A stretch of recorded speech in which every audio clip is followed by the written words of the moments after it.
Our fans, they deserved it, and they are always behind us, and we have had so many setbacks, so I'm really pleased with the performance from this team. So what can a team handle? What can a team deal if you have so many setbacks as we had in the first season half? But they are resilient, you see. They have showed character, they have personality, and to turn it around. And yeah, very pleased with this performance from my team. It was fantastic, the first part of the season we did. Fantastic, 39 points. And of course, we missed a very great opportunity today to take the points, but we had to accept. And now, my only focus is to start the second part of the season against Burnley on Saturday, trying to prepare this match. Garnacho's a special talent, isn't he? I mean, he left the field, his name was ringing out in the stadium. He played a fantastic game, and he was so disappointed after West Ham United that he didn't score, and when he was in one-on-ones, and now he had twice he got rewarded for all the work and all the investment he put in this game. How important do you think it might be for Rasmus Højlund as well to finally get that first goal in the Premier League? So he knows he can do it.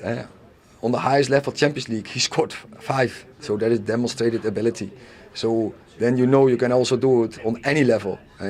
Premier League is close to Champions League, so it will come, but it will give him confidence. And when strikers have confidence, they will score more. Alejandro, Rasmus, congratulations. How does that feel? Thank you very much. No, yeah, it's a great feeling, you know. We are Manchester United, we are 2-0 down and we never give up, so it's a great comeback from the team. Yeah, the second half was a fantastic reaction. 2 goals from Alejandro and a goal for you finally as well, Rasmus. I guess you're the happiest man in Manchester. Yeah, it's been a while, but yeah, I'm happy. I'm the happiest man alive right now. You can see on the celebrations as well. And yeah, like Anna said, we believe until the end, and we showed a lot of character again today. Important result today, clearly, but for you to get that first goal as well, how difficult have these months been after the move not to get that first Premier League strike? Yeah, like the manager said, I've scored a couple in the Champions League, but of course it's been a while in the Premier League now, so I'm happy to get the first one, and now hopefully I can just build on that and yeah, keep going. Do you remember it? Yeah, it was first time finish on the post, and then it went in. So yeah, I'm happy. But I'm happy for the 3 of us and for the attackers as well, because today we showed a lot of character, and yeah, we showed a lot of confidence as well.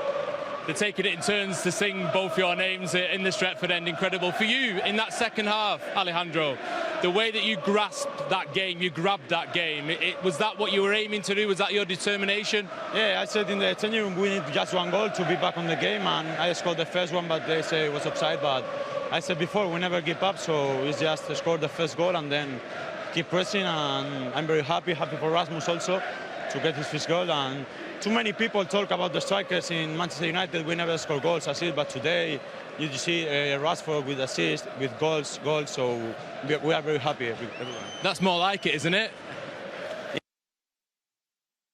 Very happy, one of the best days of my life. Really, fantastic. Well, it's going to get even better. Rasmus, can you provide him with that, the player of the match, Alejandro Garnacho? This is my player of the match. Thank you, brother. I love you. Well done, guys.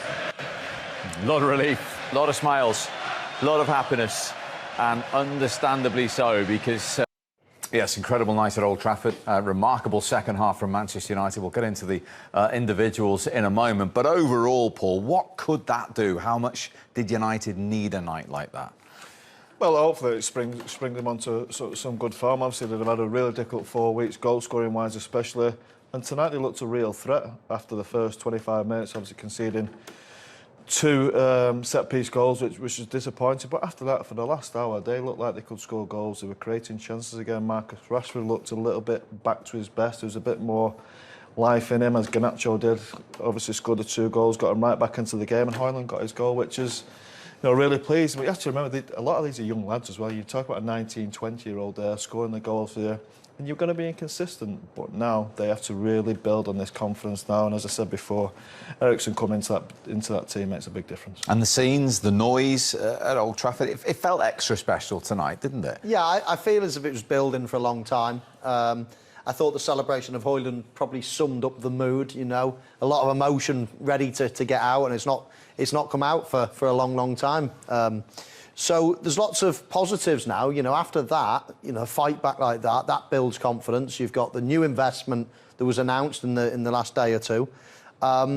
So all of a sudden, there's a little bit of positivity. And if they can keep that momentum going, they've certainly got the players to be doing better than they're doing. I mean, confidence has been at an all-time low, but after today, you never know. And going into half-time, I know they were 2-0 down, but there was evidence there in the last 10 minutes of the first half that they were going to get back into this game. Yes, probably aided and abetted by Aston Villa's high line, but Manchester United have got a lot of pace in that front three, and they made them pay eventually. Yeah, they were 2-0 down. Let's have a look at the two set plays they conceded from. The first one from John McGinn. Should United have dealt with this better? I think probably the only way they can deal with it better is if the goalkeeper deals with it. Look, it's fantastic delivery, and we know John McGinn's capable of that. Does Bailey put the keeper? He shouldn't do, really. He runs out the way of him. You see where the ball bounces. The ball bounces right next to him. Right on that I think cross, should deal with that. Scholes, yeah. Right on that cross there, Mark. Look, he's 2 yards out of his goal. I think he needs to come and either punch that, catch it, deal with it somehow. No, look, I know it can get a little nick off somebody, but when it's that close to you, you can't allow it to get that close to him. Yeah, it's not an easy ball to defend at all. Let's give Aston Villa a lot of praise for their set pieces. It's a brilliant ball in. But we put the cross on exactly where the goalkeeper was standing. He then took a step back, and all of a sudden the ball lands right on that cross. So, I mean, if he'd stayed in his position, I'm sure he would have been tempted to come out and punch it at its highest point. But they let it go, and that was a bad start for United. You talk about set plays in Aston Villa. 5 minutes later, they got another one. Is this just really good play from Aston Villa here? I would say more so than bad defending. I think Villa, absolutely. 3 different scenarios. One, the ball was fantastic. The blocking and the run here that we're highlighting, that was brilliant. Longley getting space onto the back post, and then he knocks it over, and then Donker taps it in. He just pulls off the goalkeeper. So almost 3 aspects that they've absolutely nailed, each one of them. Great little ball back in, and a lovely finish. We know there's a set-piece coach there, punching the air with Unai Emery, and he's probably earned his money tonight. Yeah, I agree with that. I think is it Konsu blocks off his marker, blocks off Longley's marker, and, which is Mainu. Then can Varane react? He's supposed to be in that position, a little zonal position in his area. It is in a little awkward spot, as Michael said, and look, it's a good goal, well worked, and look, United after that were very good. They were, and in the second half, you always felt something was going to come down that left-hand side, and the first goal was exactly that. Well, we highlighted that in the first half as well. I think at half-time, that threat was always coming from run-throughs from Marcus Rashford. Now, Bruno Fernandes does really well here, winning the ball off Douglas Luiz, and Marcus in then times the last few weeks possibly in shooting when he shouldn't have been. I think tonight he made the right choice, a lovely little square ball into Rashford, and that's the talk of the pace. Look at that, nobody can live with that. I know the right-back Constance already out of the play, but getting that ball right into a player who's in a better position than him is good. I think it does come off the heel a little bit of Garnacho, takes the ball off it, and look, he gets a little bit of luck with the slight touch off Martinez, but all he had to do was get the ball on target, and he had a chance of scoring, and he managed to do that. Yeah, lovely goal.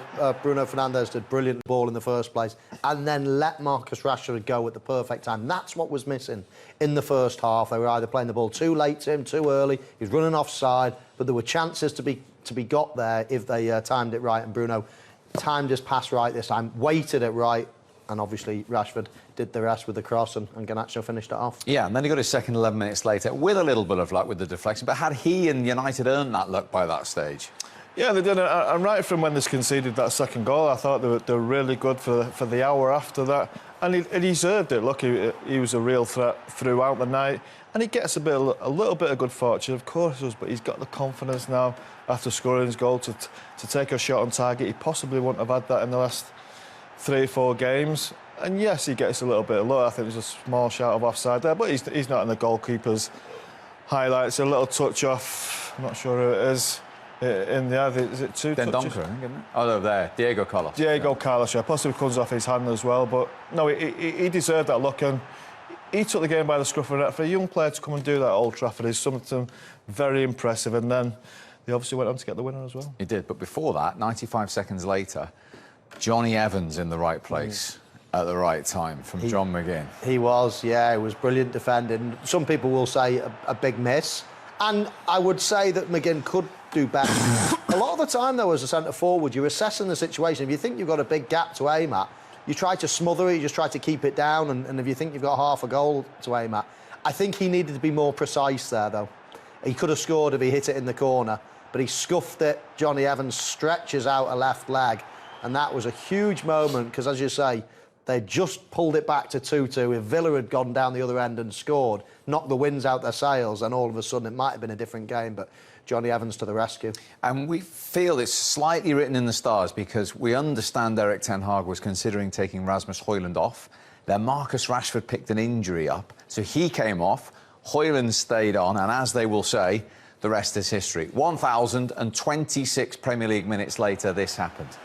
Yep, that's quite a long time. As you say, he does get a little bit of luck with the goal. He's lucky he's on the pitch, as we're seeing as well. But as Michael said before, I think it's always best when you've not been scoring goals to not have time about it, to actually act on instinct. And he has no time whatsoever to there. That happens in a flash of a second.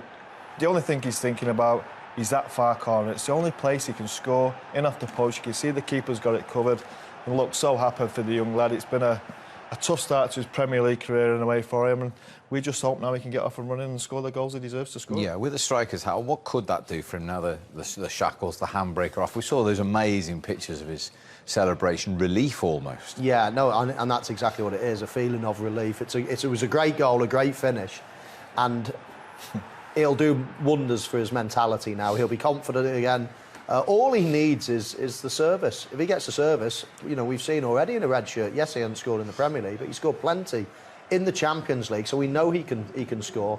But to get that, you know, off his back now, to get that goal and a lovely finish, Scholes, he described it well. I mean, he didn't have much to aim at, and you know, awkward ball bouncing on your left foot to knock it into the corner when the pressure's on. That's what United strikers need to do.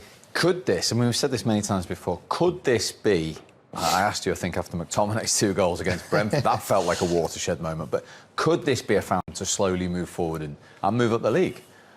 I think it will be. So I think what I like more than anything is getting players back. They've had a lot of injuries. I don't like to make that excuse, but they've 4 centre-halves missing. They've had Casemiro missing. They've had Eriksen missing for big chunks of the season. These were big, important players from next year, and getting them back, as I said, will make a big, especially creativity-wise. You think of the solidness that 2 centre-halves who are playing every week will bring you, which he had the last year. Then Eriksen into that midfield. Yeah, he was the only one connection I saw in that team in the last 18 months. It was between Eriksen and Fernandes. If they can get that back firing again, creativity-wise, they will start making chances, and these young lads that we hope are good enough to go on to take Man United to the next level will get chances, and hopefully we'll score goals. Just a word on Villa. They've had a lot of plaudits recently. That's only their 4th defeat all season. They were 2-0 up at Old Trafford. We know what Unai Emery's style is. Will he reflect on that? Is that just a learning experience for them? Well, yeah, definitely a learning experience. He'll be saying that. He's already come out and said that he thinks that Manchester United possibly more experienced. That's debatable. But what he did do is played into Manchester United's hands. He gave the ball away. His team gave the ball away in dangerous areas with a high line. And when you've got players like Marcus Rashford, some of the quickest players in the Premier League, they're going to punish you. So keeping that ball is just absolute key for them. If you're going to play in that type of style, yes, it works in certain ways, but it doesn't work if you give the ball away at the back. And they got punished for that today. So on him. Erik, what a game, but especially the second half. What changed from the first half into the second half? I know you've had chances in the first half, but that was an unbelievable second half by United. Yeah, but when you don't score, and that was our problem now in the last games against Liverpool. We could have scored. The best chances were ours with Garnacho and with Højlund. Against West Ham United with Garnacho.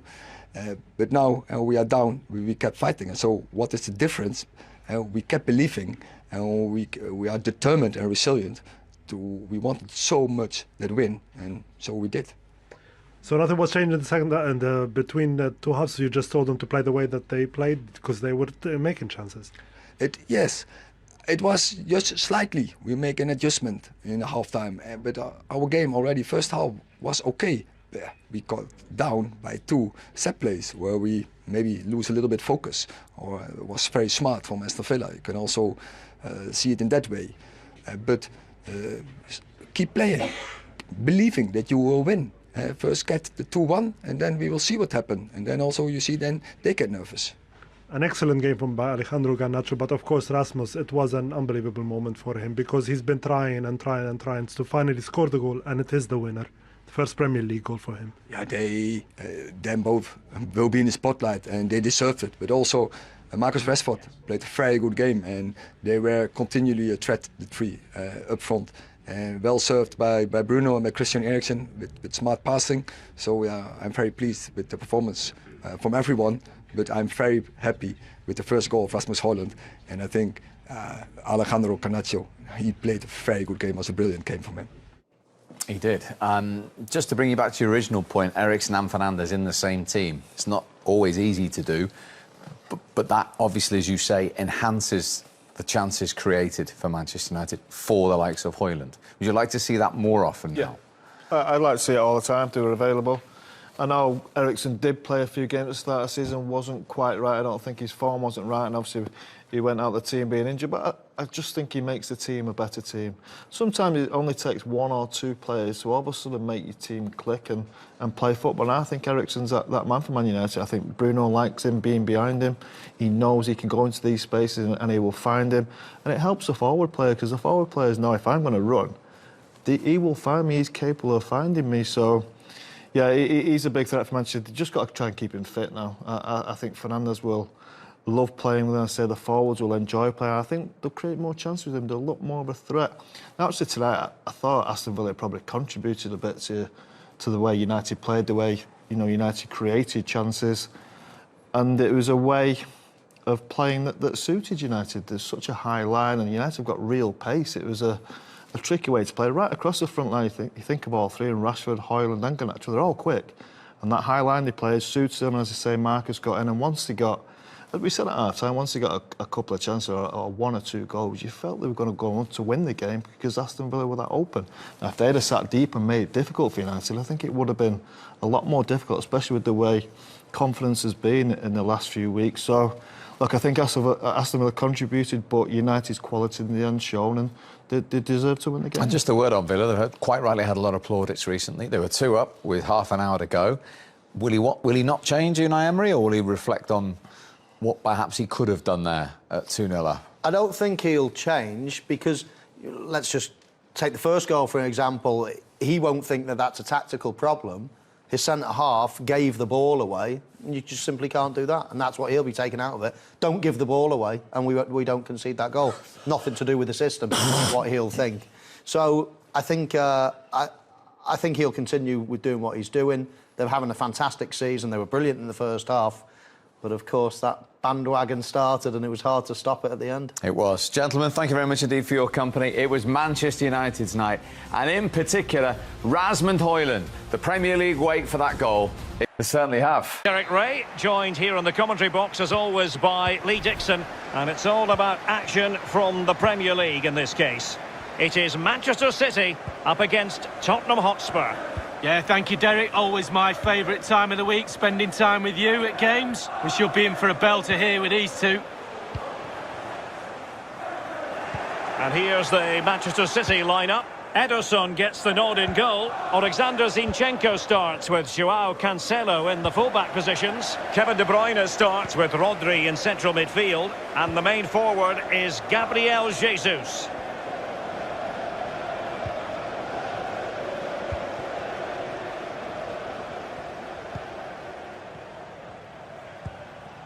Joao Cancelo. Patient enough build-up. Can they carve out a chance? Must take the lead here.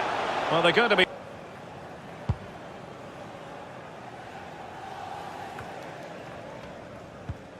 I must say, I think it's impossible to take your eyes off Kevin De Bruyne when he's in top form. And Lee, so much to like about the Belgian and the way he goes about his business. Absolutely. I'm just trying to think of a weakness. I'm not sure how good he is in the air. Heading, he probably can still head the ball, but everything else, left foot, right foot, sees a pass, scores goals, energetic. vibrant, hungry. I could go on all night long. Complete player. Got to it easily, the keeper.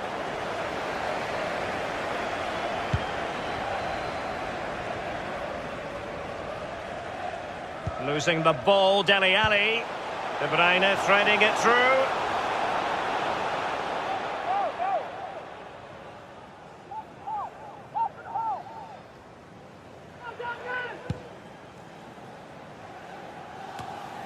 Reguilon.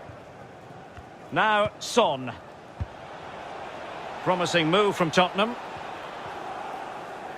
Well, the defending not the best here. And a Tottenham Hotspur pretty clear. Oh, I like that, Derek. Good refereeing. Nice and strong. Told the player exactly. Ball is loose.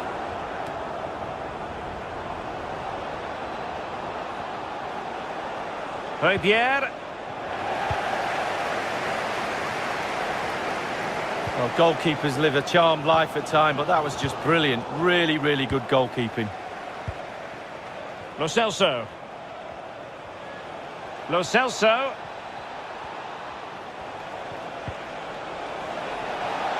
Bale. Son in the centre. Just not testing the